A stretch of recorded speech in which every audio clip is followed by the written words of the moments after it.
Nasib apes menimpa seorang remaja bernama PJWP 17 tahun saat mengendarai sepeda motor di Jalan Teguh Umar Barat depan Hawa Gym kilometer 6 dan Pasar Barat Senin 3 Juli dini hari. Dia mengalami kecelakaan dengan menabrak bokong truk kontainer. Insiden itu tak sampai merenggut nyawa PJWP tetapi membuatnya menderita luka berat.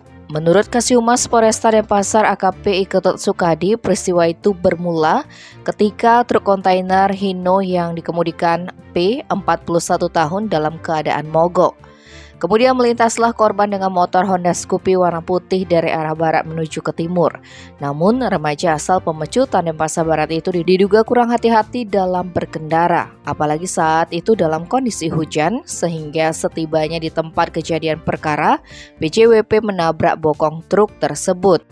Benturan yang sangat keras bahkan sampai membuat bagian depan motornya hancur. PJWP menderita luka mata kiri bengkak, hidung dan mulut keluar darah, bahu kiri luka lecet, kaki kiri lecet, kesadaran menurun. Selain itu, dia juga mengalami cedera kepala berat. Korban sudah diperiksa petugas medis dan dievakuasi ke RSUP Prop Ngurah untuk mendapatkan perawatan insentif. Kasus ini ditangani Satlantas Polresta Denpasar. Tim Bali Express melaporkan.